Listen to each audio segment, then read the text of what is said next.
Welcome to week 49 of Reselling Full-Time in Australia. If you're new around here, my name is Michaela and we talk all about reselling online for a profit, helping amazing Australian charities keeping things out of landfill, and also some eco-friendly tips along the way. So if this is interesting to you, then hit that like button and subscribe to see more. So coming home from a massive weekend with volunteering my time and taking donations up to the Northern Rivers communities, you can check that out on the week 48 vlog. I started Monday with just sort of debriefing and getting my thoughts together. I had to ship out all of my items that had sold for the previous 4 days, and something that really helped me during that time was setting my handling time for all of my items to 4 days. So if you're heading away or you're busy, then I would highly recommend jumping on eBay and changing your handling time to the expected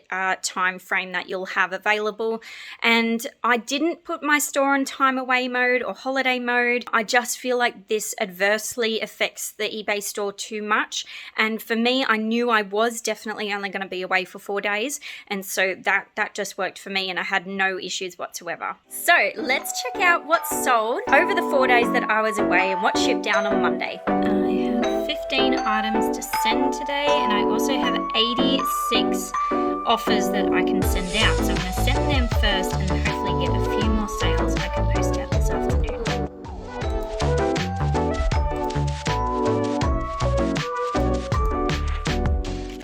Let's look at the items that sold while I was away, starting with a couple of Poshmark sales. So this top one, the top 2 shirts went for a total of $45 both together. A Suzanne thick lyocell top and a vintage Colorado. This really clean David Lawrence jacket that went for $55 plus postage. This asymmetrical dress went for $15.75 plus postage. Cute little Kukai skirt that went for $15 plus postage. This is a bundle of size 14 tops that I got free just from my mum cleaning out her wardrobe. This went for $15 plus postage. A stretchy taking shape skirt that went for $18 plus postage. Just a basic pair of factory overalls, they went for $12 plus postage. Wool blend basic men's jumper that went for $12 plus postage. Really nice little corporate dress from Portman's that went for $20 plus postage. This brand new with tags little Halloween dress that went for $25 plus postage. Gorgeous vintage gown went for $60 plus postage. Cute little vintage sundress that went for $40 plus postage. And on Depop, I sold this original Y2K wallet chain from Quicksilver that went for $29 plus postage. The last item for now, just a little Jane Lamerton dress with the matching belt that went for $35 plus postage.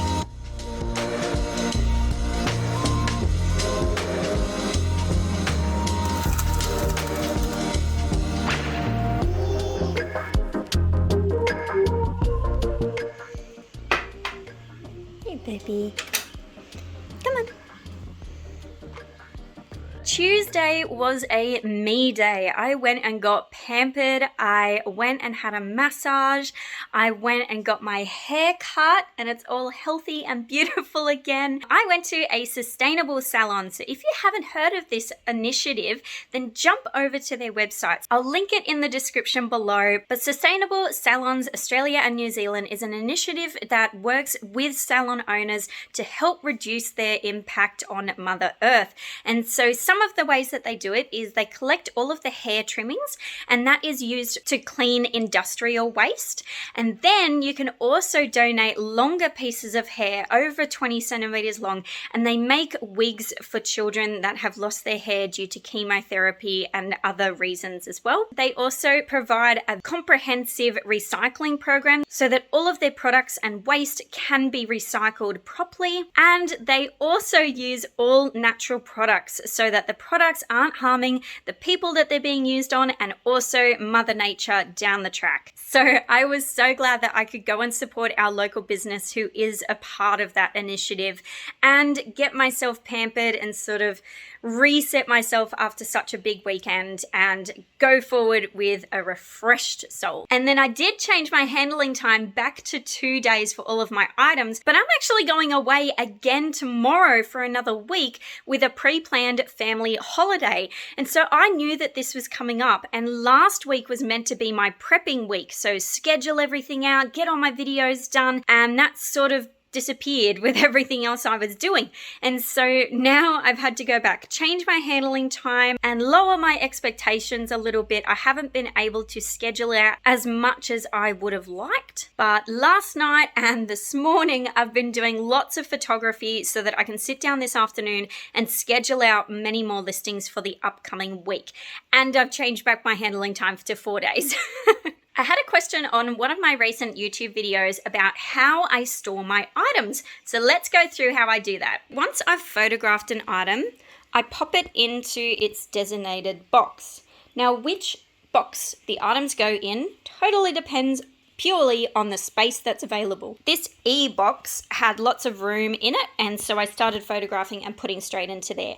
I take a photo of the e-box so that when I'm listing my items, I know which letter to put in the custom SKU on eBay. So I have the alphabet on my boxes, and then I have more storage up in my garage, which I put double letters on, and then I also know that they're in my garage. It's very different. Essentially, I just started with box A, filled it up, and then moved on to box B. There's no order in terms of all of my shirts go in A, all of my pants go in box D. There's no order whatsoever to that. It's just purely if there's space in K, then that's the box that I'm putting items in for the day. So as you know, I try to run my business as eco-friendly as possible and use as minimal amount of plastic as possible. So one of the ways I do this is by using these cardboard boxes instead of plastic tubs.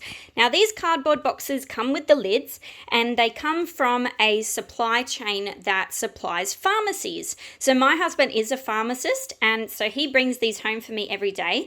But pharmacies all around Australia get these boxes every single day as part of their orders. And so you can go into your local pharmacy and just ask to have some. They go into the recycling bin every single day. It's not a hassle for you to go and get them from them, but I would ask the pharmacy that you're working with what suits them in terms of time to go pick them up. See if you can go pick it up at a time that is convenient to them, so it makes the process a lot easier. But yep, really easy to come by, totally free and plastic free as well. The other thing is I do have some random plastic tubs around. I've got that one, my big jacket's in that one. I've got a few at the top. I picked all of these up off the side of the road during our hard rubbish council collection. So I haven't bought any of these new, and I have saved these directly from going to landfill. Now the items on this shelf are just miscellaneous items, usually things, breakables or things that are easily stacked. They're on here, I can see everything on here, and then on my custom SKU on eBay, I put shelf. Because there's only one shelf, I know it's going to be there. Another lot of stuff that I have is this bookshelf. And so what I put here is individual books. So in my custom SKU on eBay, I'll put shelf again, but because it's an individual book listing, I know that it's going to be on this shelf and not on this shelf. Really big items like my wetsuits and like this big taffeta formal dress, I hang up in my closet, and then I write hang or cupboard in my custom SKU. So the best way to store your items totally depends on the space available to you and what flow works for you. This works for me because I have a really big office. This is technically the 4th bedroom in our home, and so I'm able to have these big shelving units, big boxes, and that works for us in our home. So it totally depends on what works for you in your space. Along with photographing and listing today and scheduling out those listings for my time away, I have to make a YouTube video. Because of this unexpected time off, now I'm behind on my YouTube videos. So that is this morning's job, is to whack out another vlog for you guys.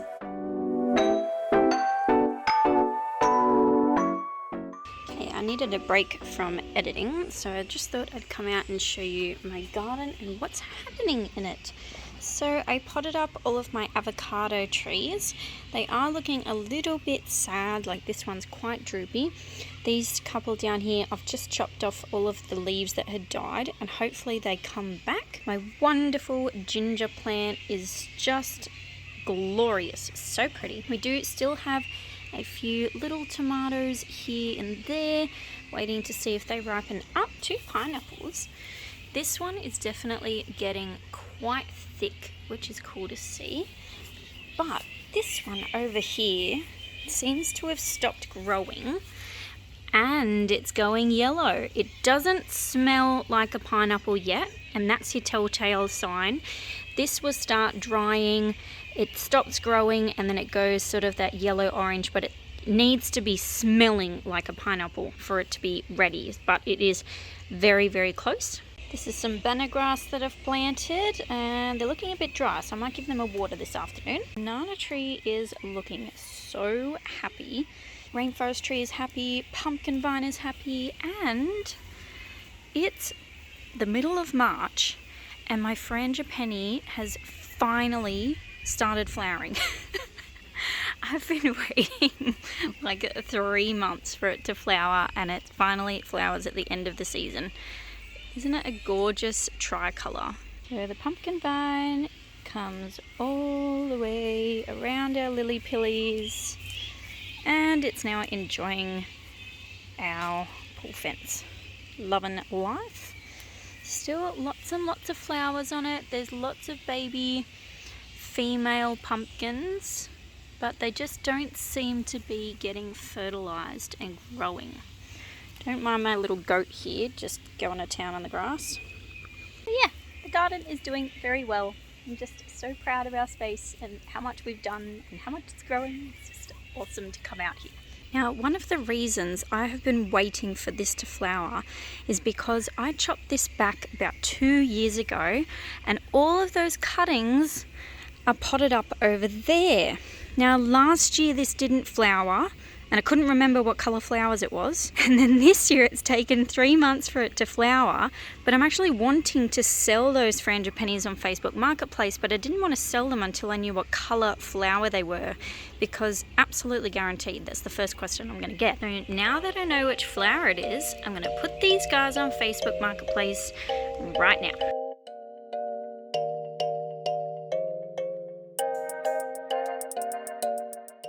Would you like to play? Even though I still have lots and lots of work to do. Is it playtime? Oh, who's a strong girl? Who's a strong girl? You get it? It's Tuesday night, so let's ship out some items. First up, we have this 100% linen Sportscraft signature skirt that went for $20 plus postage. Very cool Y2K Billabong jumper that went for $26 plus postage. A vintage jump jacket that went for $20 plus postage. Vintage David Lawrence corduroy jeans, these went for $15 plus postage. A very cool vintage blouse with the high collar. This went for $25 plus shipping. A very cute little Y2K fairy dress. This went for $22.50 plus shipping. Really beautiful vintage country road singlet. This went for $22.50 plus shipping. Beautiful real fur shawl that went for $33 plus shipping. Pair of Samsung 3D glasses. These went for $35 plus shipping. And a very cool Mambo 2002 wave sailing poster. This went for $100 plus postage. I've finished packing all of my boxed items, got to my last one, was very happy with how I'd done it, and realised that I left the shipping label inside the box. Yay. One of the connections I have is with our local visitor information centre that I used to work at, and they save all of their boxes and newspaper for me, and we just went and got a big load for this month, and this just makes it so much easier. I can reuse the supplies that they're just going to put in the recycling bin, and it gets rid of it for them as well. So see around your area who you can make connections and relationships with to help make your job a little bit easier. Okay, so it is Thursday morning and we are actually due to leave for Mudgee this morning to go on our family holiday. But plans never quite go the way you want them to sometimes. So I was uploading today's YouTube video overnight last night, came downstairs and something had gone wrong and it didn't upload.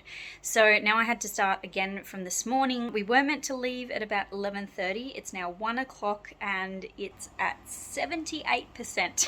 So we're waiting for that to upload and then we're gonna leave. So we better make the most of this time that we've got. I always have a stockpile of stuff for when I have time to photograph extra stuff. So we're gonna photograph all of these items, have them on my phone for if I do get time to list them, either now or on the holiday or afterwards, but at least they'll be ready to go for when I am. Let's get photographing.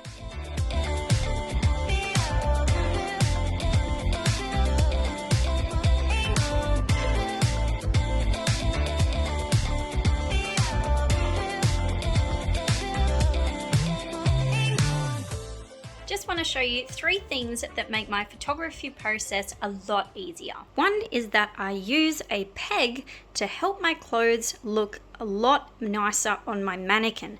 So the mannequin is a size 8, but I don't always get size 8 clothes. So usually 12, 14, 16 is the sizes that I'm picking up regularly.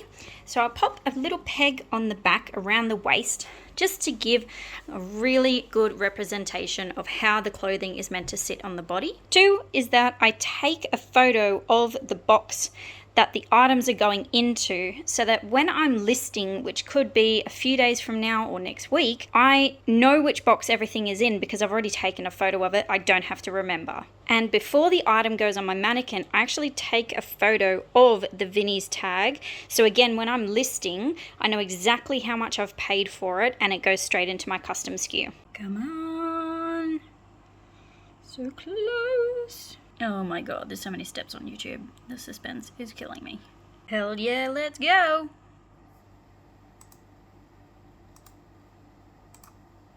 Let's break down week 49. Total amount of items that I listed this week was 16 because I didn't get to schedule much and I just listed a few while we were actually away. Total amount of sales was 31 though, so I'm still pretty happy with that. And the amount of resources that we diverted away from landfill and back into the circular economy was 18 kilograms. To end week 49, we went on our family holiday to Mudgee and we had lots of fun. We ate and drank lots of food. We went to an Indigenous dining experience at Indigi Earth, which was absolutely fantastic.